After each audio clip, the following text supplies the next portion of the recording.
This Dremel kit and the Novus plastic polisher I'm going to use to polish these Bitspower blocks. So let's get started. I'm going to go ahead and just cruise through taking off these nuts or the screws out of the block really quick.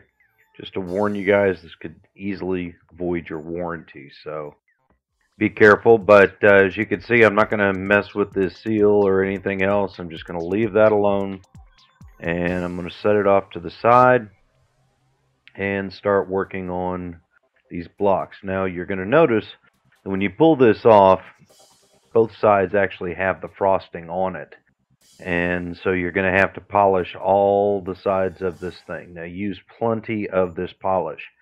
A lot of things that I've read and researched are absolutely correct. You should use a tremendous amount of this polish. I mean, you can't, the least amount that you use, it's going to give you more of a chance of actually scarring this thing up and scratching it more. So it's really recommended that you use a lot of polish in there as you're rubbing this stuff and getting this frosting off of plastic. Now, as you can see, I mean, I'm really working it on these, but I am not applying a tremendous amount of pressure. It's just simply enough to kind of get it smoothed out and get that frosting off. As you can see, I've been working on it for a little bit, and now we've gotten to a point where it's pretty clear. It's actually not too bad. But I went from a heavy scratch remover, the number 3 bottle, and now I'm going for a much finer polish here with the number 2, which is a fine scratch remover. Now I'm not going to apply as much pressure. I'm going to just kind of, smoothly run it over and try to smooth everything out. I'm kind of just applying a little bit of pressure on it, and I find that really with the number 2, your fingers actually work a little bit better than another cloth, because you can get a good feel for the pressure you're putting on it, and you don't want to put a whole lot on there. But this stuff is really great for taking out those little tiny micro things on there.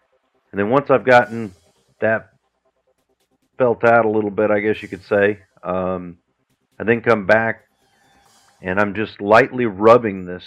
Really, I mean, there's not a whole lot of pressure going on here, but I'm just trying to work that stuff in and get that whole surface really, really smooth. And as you can see, I'm jumping around to the different edges and the different sides, and I'm trying to make sure that I get every bit of this, because that stuff is on every surface. As you can see, I've done pretty well. It cleaned up really nice. That frosting came off very, very easily. The surface is extremely smooth and slick and pretty now. So I'm going to go ahead and give it a little bit of a buff and make sure that I've got the majority, if not all of the frosting off. There's no scratches or anything like that. I really loved using this Novus plastic polishing. I didn't even need the Dremel kit. Not at all. This Novus did perfect, and it was so easy. I wouldn't even touch these with 2000 grit sandpaper or anything. I mean, that Novus just took that frosting right off. And then I grabbed some of my P21 paint cleaner. It's some paint cleaner stuff that I've got, but it's a really mild abrasive kind of a cleaner conditioner stuff that's great for your car paint, but it's going to help me polish this up really, really nice.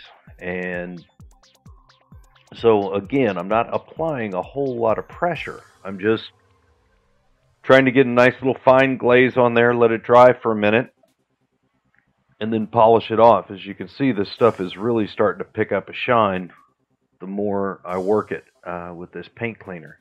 And again, I'm not putting any pressure on there. It's just simply kind of just glazing over the surface and trying to smooth everything out, keeping as light of a touch as possible, but still enough pressure to be effective. And then I'll put it on, I'll let it dry, and then I'll start buffing it off. As you can see, this thing buffed off really, really well. I was very impressed with the outcome of it, because it now makes the first one I did look cloudy. It's that much clearer. It's crazy how clear this thing came out. And so now I'm going to have to tear the other block down and try to get it as close to this one as I possibly can, because there really is a major difference. Now, trying to get this thing back on is kind of a pain, and I figured out a way to do it with just barely putting in these screws. You got to tighten them down, but you can't tighten them all the way. You've got to have enough play, and then you can use a toothpick to kind of work your seal back into its track as you continue to put in your little screws, and you work your screws up. As you can see, I'm using this toothpick, and I'm just kind of shoving it up underneath that and through that little gap to kind of work that little seal back into its track. The problem is that seal is a little bit bigger than the track. So anyway, it takes a lot of effort, but this is basically what you see when it gets done. I think it turned out very well. Thanks for watching.